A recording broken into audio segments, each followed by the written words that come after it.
Yo había leído hace muchos años que en los primeros años del siglo pasado, un psicólogo ruso llamado Iván Pavlov hizo ciertos experimentos que le valieron el premio Nobel. Iván Pavlov se alzó con el Nobel después de varios experimentos, todos muy atípicos, muy, por cierto, singulares. Ustedes saben que los perros, los que hemos tenido mascotas o tenemos, segregan saliva de manera natural cuando huelen la comida, cuando escuchan los platos. Ellos segregan saliva, no solo cuando están sudando, sino cuando desean comer. Pavlov condicionó a un grupo de perros dentro de su experimento con una campana a la hora de alimentarlos. Entonces tocaba la campana y los perros salivaban, sin oler comida, sin escuchar ruidos de cubiertos o de platos. Simplemente la campana hacía que ellos pudieran salivar. Y el título a este experimento se llamó reflejo condicionado. O sea, los perros tienen un reflejo condicionado a, en este caso, la campana. En cierto grado, a partir de lo que este científico descubre con las mascotas, todos los seres humanos somos un poco pavlovianos. Todos tenemos reflejos condicionados que no nos damos cuenta. Algunos se convierten en importantes rasgos de nuestra personalidad, como el de sonrojarse, por ejemplo. Gente que se sonroja cuando escucha una palabra o cuando le hablan de amor. Otros hábitos, otros reflejos son tan destructivos, como el beber, el tomar alcohol para ahogar las penas. Las cosas que sean grandes o pequeños, inofensivos o dañinos, estamos mucho más condicionados de lo que creemos, y gran parte de lo que le hacemos o de la manera en que nos comportamos en la vida o de la manera que respondemos tienen que ver con esos reflejos. Pero ahora dejemos los reflejos condicionados, no se lo olviden, vamos a dejarlos aquí, en un momento los vamos a retomar y quiero que me presten atención a esto y luego vamos a conectar los puntos. En un momento en que la turba, la multitud quería prender a Jesús ya para llevarlo a la cruz, lo han leído en sus escrituras o lo han visto en alguna película, deben recordar el incidente cuando Pedro saca su espada y le corta la oreja a un tal Malco, a quien por ahí era un guarura del sumo sacerdote, uno que estaba con una de las personas más importantes, uno de los religiosos de la época. Más que un accidente, es un infortunio, casi un crimen. Y a donde vaya, Pedro se va a meter en el mundo de las demandas legales, porque atacó a alguien que presuntamente es inocente y le corta la oreja. Allí es donde Jesús interviene y donde piensa Jesús que toda la vida Pedro ahora va a tener una marca. Donde vaya va a terminar en prisión. Donde vaya va a quedar manchado su legajo criminal. Jesús sabe eso. Y entonces lo que hace no solo es una sanidad, sino borrar la evidencia del caso. Lo que hace Jesús es destruir la evidencia en contra de Pedro. Viene, toma la oreja, se la pega milagrosamente. Es el último milagro que el Señor hará ahí en público. Luego irá a la pasión, a la cruz. Pero le pega la oreja al servidor, a Malco, y destruye la evidencia contra Pedro. Le borró la evidencia. Imagínense que este Malco queda con la sangre en el ojo, la oreja pegada pero con la sangre en el ojo. Todavía tiene bronca. Dice, sí, me lo pegó, pero yo a este tipo lo voy a demandar. ¿Quién me quita el mal momento de ver mi oreja tirada ahí en el piso? Casi se la agarra un perro. ¿Quién me quita eso? Yo quedé traumado. Así que imaginen, vamos a suponer, vamos a echar a volar nuestra imaginación. Imaginen que Malco inicia una demanda legal. Siempre hay uno de esos abogados que dice, tú puedes sacar dinero. Vieron que aparece hasta en la televisión acá, ¿no? Usted tuvo un accidente, no le duele nada. Fíjese que le duele algo. Usted puede tener mucho dinero. Entonces, si me parece que me duele acá. Siempre hay gente así. Así que imaginen que un abogado hábil da con Malco y le dice, vamos a demandar a este tipo. Sí, pero me la pegó. La macana es que el problema es que Jesús me la pegó la oreja. Bueno, sí, te la pegó, pero ¿no te quedaron cicatrices? No. Pero no te duele un poquito a veces. No sé si es por la humedad, es por ahí porque te la pegó. Y llevan el juicio a alguna corte. Lo Lo citan a Pedro. Pedro, ya Cristo resucitó. Citan a Pedro. Estás predicando allí y se te llegó una orden, una citación judicial. Tienes que ir. Yo me imagino al juez leyendo la demanda, la carátula, dice intento de asesinato. Y Malco le dice: señor juez, yo quiero demandar a este señor que se dice cristiano, que se dice seguidor del Mesías, porque a mí me cortó la oreja. ¿Qué va a preguntar cualquier juez? ¿Qué va a preguntar? ¿Me deja ver la oreja? ¿Cuál oreja fue? Esta. ¿Estás seguro que fue esa? Sí. Perdón, pero yo no veo ninguna anomalía. Así que como no hay ninguna anomalía en su oreja, cerrado el caso por falta de evidencia. Y más de una vez el pobre Malco ha dicho: pues no me dejó ni una marquita, porque Jesús cuando sana lo hace bien, no remienda por la mitad, no arregla las cosas. Cerrado por falta de evidencia. Yo recuerdo, y esto también alguna vez lo conté, creo que en la Catedral de Cristal, que se hace una nueva ley en Argentina hace muchos años, que decía que los autos tenían la obligación de pasar por una verificación técnica. Y alguien que trabaja conmigo me dice: mira, mi papá trabaja en el departamento de verificación técnica, tengo un amigo que trabaja ahí, que es amigo de mi papá, etcétera, y que no tienes que llevar el auto, como tu auto está tan nuevo, me das número de placa y te traigo el papelito y lo pegas y ya está. Para mí era un ahorro de tiempo, porque tenía que llevar a la mañana el auto, hacer la fila, perder un día entero. Entonces yo decía: sí, me quiero ahorrar todo ese trabajo. Así que le pagué, valía lo mismo, y me trae el papelito de la verificación técnica y dice: total, tu auto no echa humo, está bien, y lo pega ahí. Yo dije: bueno, providencia divina, no había mala intención en mi corazón. Un día nos para un policía, nos detienen y me dice que el sello ese era falso. Y dice: acompáñennos. ¿A dónde? A la comisaría. Nos llevan a la comisaría escoltado con 2 motocicletas. La primera vez que me sentí un presidente, nada más que era un delincuente, pero me sentí escoltado. Llegamos a la comisaría, le ponen unas fajas al auto en las puertas para no abrirlos más, que eso se le hace a los autos secuestrados o robados. Digo: si le ponen la faja esa cinta, digo, no voy a poder entrar. Dice: no, es que usted no se lo va a llevar. Este auto está acusado el auto y el propietario de falsificación de documento público. Así que me leen los derechos, tiene el derecho a llamar a un abogado, a permanecer callado. Yo que voy a terminar preso por el condenado que me trajo el papelito. Decía: pero yo no sé. Bueno, me inicia una causa legal, viene un fiscal. Yo llegué, obviamente en camión, volví a casa, en bus. Me preguntó: ¿dónde está el auto secuestrado? No sé qué habrá hecho el auto cuando yo dormía. Y pasé unas noches terribles sin poder dormir. Hablo con el muchacho que me trajo y dice: yo voy a dar la cara cuando nos citen. Y vamos ante un fiscal y él dice: señor, yo quiero hablar. Yo trabajo con él y un amigo de mi papá me dijo esto y esto y esto y esto, y que es mi jefe nada tiene que ver. Yo le dije: te lo voy a traer, acá está cuando me pagó. Hallamos gracia en el fiscal. Nunca olvidaré lo que me dijo. Nunca olvidé esa frase que le da título al sermón de hoy. Dijo: ok, Gebel, voy a cerrar este caso por falta de evidencia. Y cosió la causa. Se dice coser la causa porque literalmente son folders que se cosen con hilo y aguja. Los que dicen guay, los que son de Despacito para acá, que no saben lo que estoy hablando, antes eran en folder, no eran en archivos computarizados. Y eso se cosía la causa, nunca más se vuelve a descoser. Literalmente con hilo se cosía. Y te voy a coser la causa, me dijo. ¿Que me va a hacer qué? La causa te voy a coser. Yo, ¿qué tengo para perder a esta altura? Dije yo. Andá a saber lo que me quiere coser. Cerrado por falta de evidencia. Me encanta esa frase, falta de evidencia. ¿Qué significa la falta de evidencia? No significa que eres inocente, necesariamente. Significa que no hay evidencia para condenarte. Pregunta: ¿Pedro es culpable? Sí lo es. Lo que no hay es evidencia en contra de Pedro. ¿Nosotros somos culpables ante Dios? Sí.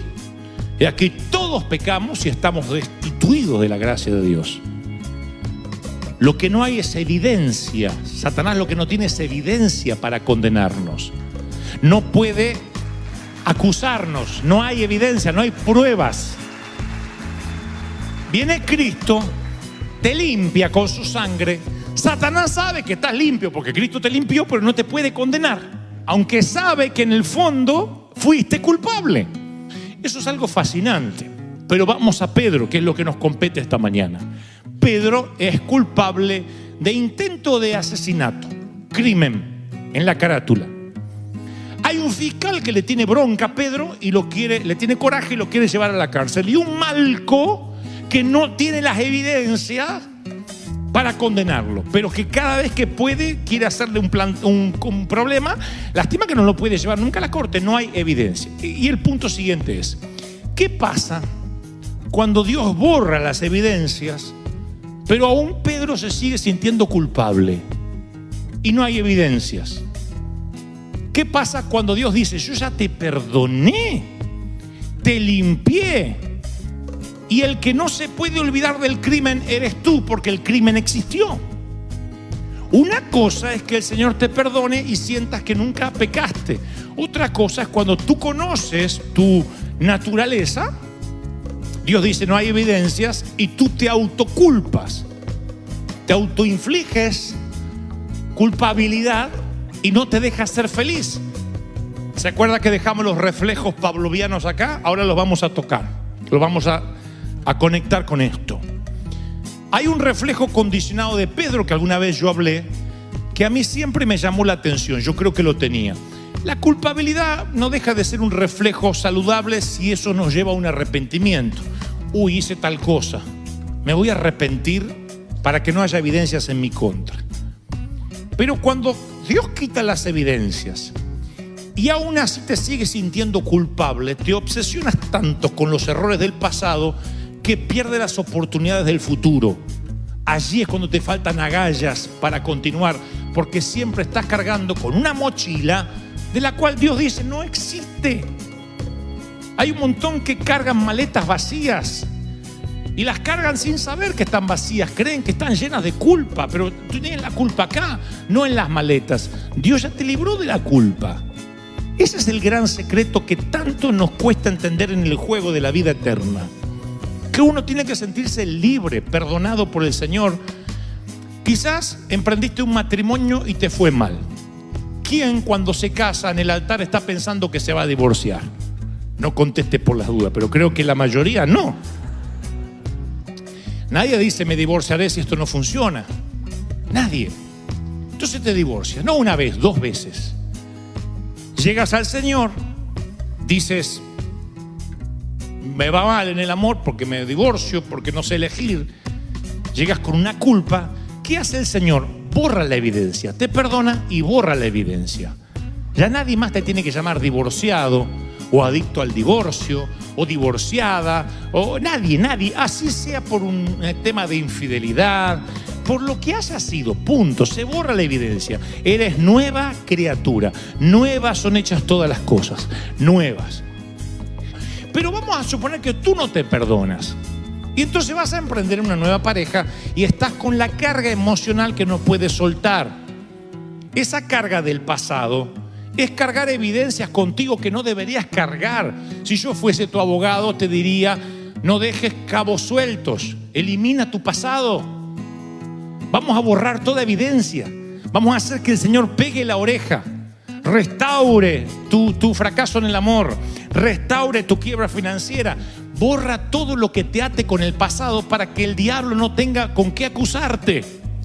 Pero cuando tú cargas con un pasado del cual Dios ya te perdonó, quizás corra la misma suerte de Pedro. Prendieron a Jesús, lo llevaron a la casa del sacerdote. Pedro seguía de lejos. Encienden una fogata en el medio del patio, se sientan alrededor, Pedro se les une. Una criada lo ve a Pedro entre la lumbre y dice, hey, tú estabas con Jesús. Ahí es cuando Pedro dice, wow, me llevan a la cruz también. Están buscando a Jesús y a los cómplices. Pedro dice, no, yo no lo soy, no soy un seguidor. Una hora más tarde dice, tú estabas con él, con el Galileo. No. Más tarde viene alguien y le dice, tú hablas como él. No. Y ahí es cuando el Señor lo mira a Pedro. No es una mirada de acusación, sino la mirada casi cómplice de un abogado para con su defendido. No hables. No hables, no metas la pata más, hispano.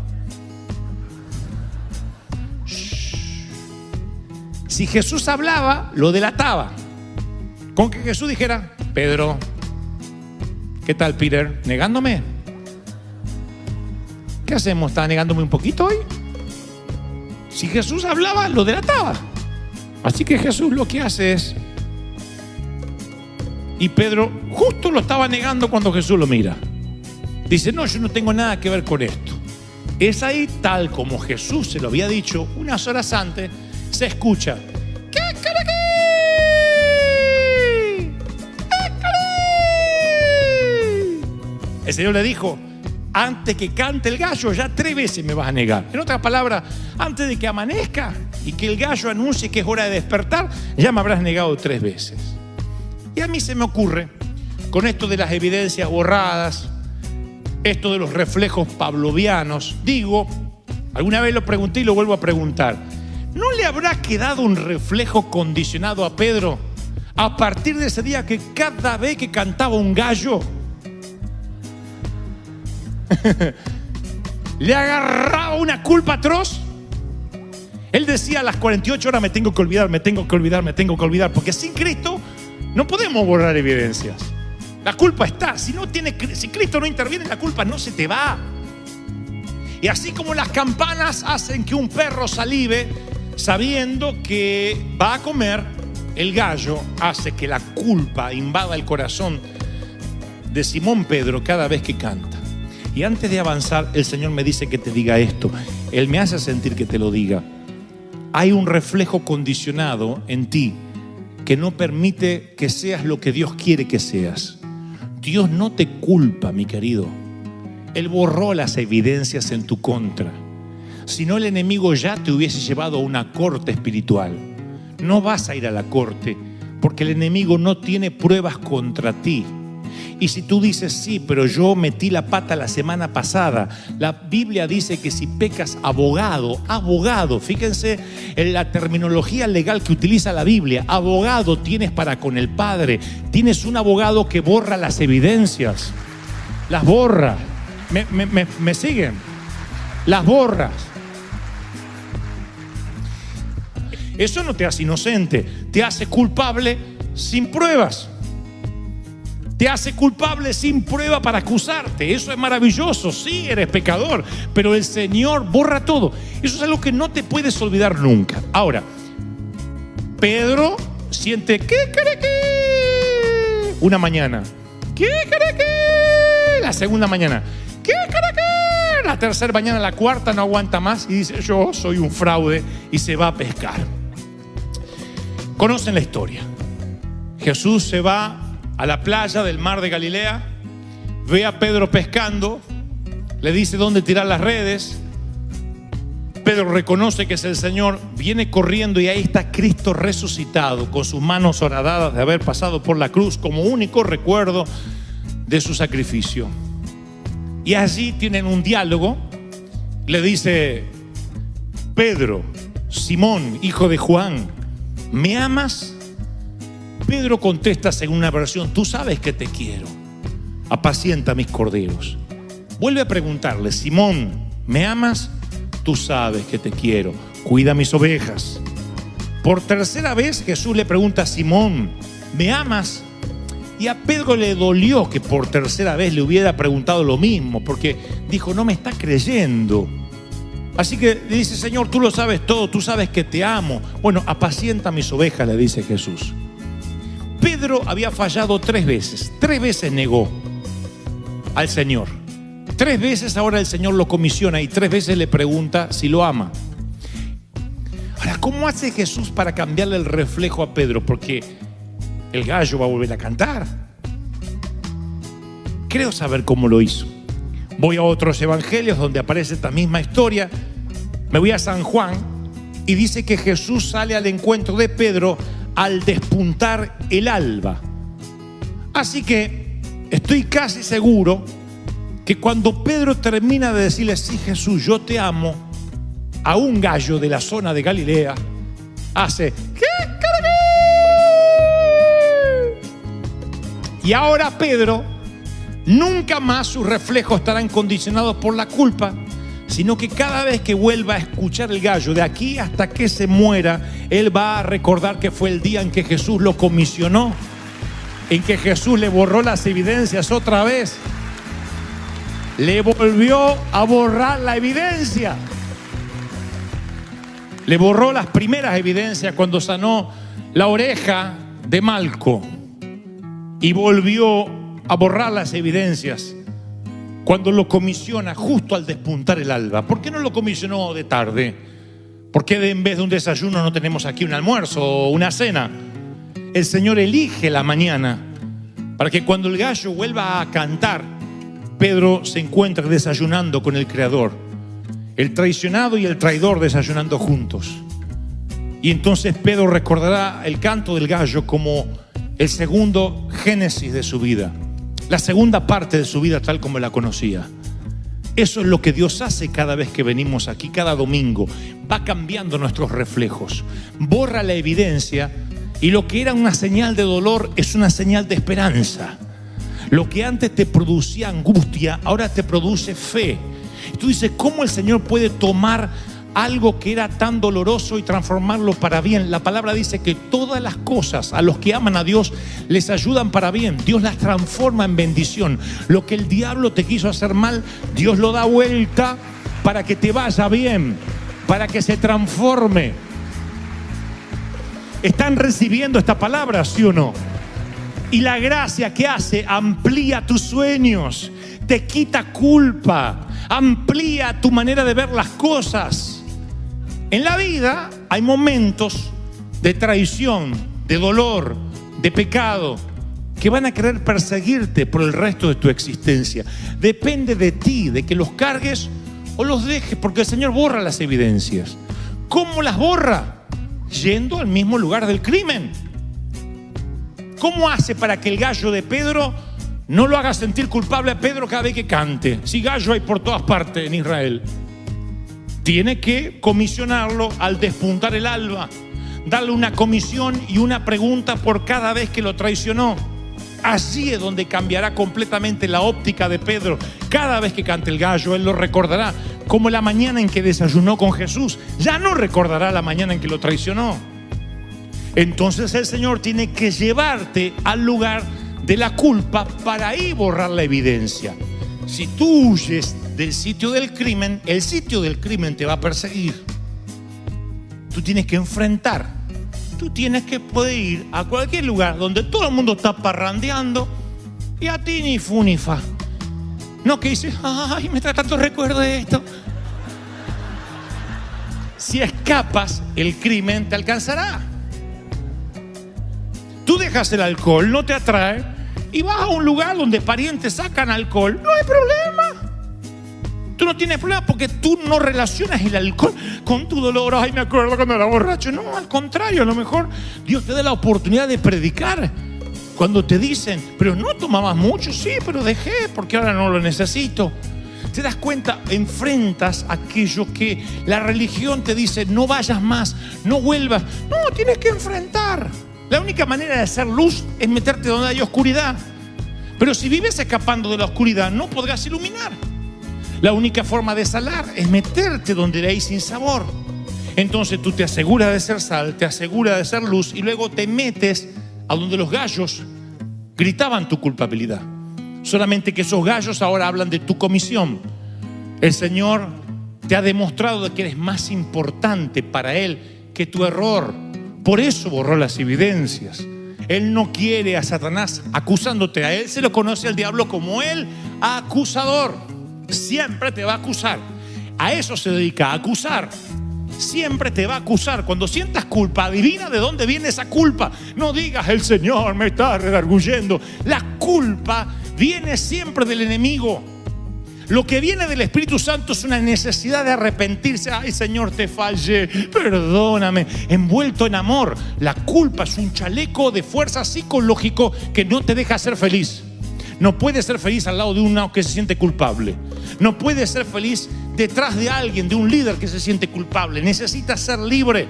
Y el Señor vino a traer libertad a los cautivos y nos hizo libres. Libres de culpa, libres de condenación.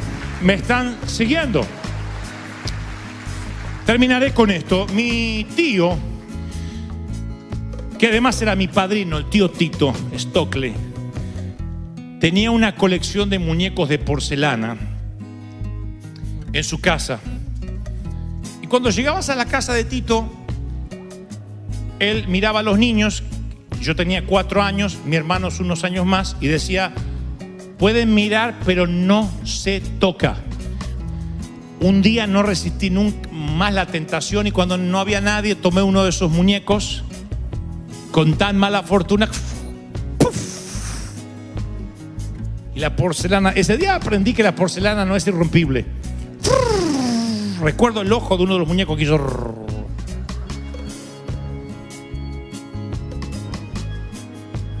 Y quedó mirándome.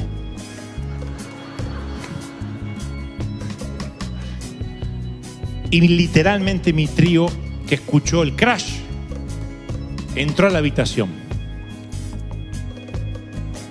Yo me quedé así, duro. Él miró el desastre y me dio un abrazo. Me abrazó fuerte. Y aunque no dijo una sola palabra, me pareció oír: Dante, tú eres más valioso para mí que una colección de muñecos. Y luego hizo, y borró la evidencia y se metió el ojo en el bolsillo. Mamá nunca se enteró que hice pedazos un muñeco de porcelana, pero yo ese día descubrí que era más valioso que una colección de muñecos. Me lo hizo saber mi tío. Eso es lo que el Señor hace cuando llegamos a Él. Nos abraza y nos hace sentir que valemos más que el error que cometimos. El Señor hará todo lo posible para que tu pasado no tenga cabos sueltos y que cuando venga el acusador solo pueda hacer una cosa, que es a lo que se dedica: mentir. Y las mentiras pueden progresar en cualquier corte humana, pero nunca prosperan en la corte de los cielos. La mentira no puede contra un Dios que es verdad. Si crees que Dios te habló, dale un aplauso al Rey esta mañana y dile: el Señor ha hablado hoy. Bendito sea Dios. No. Celebra más que eso.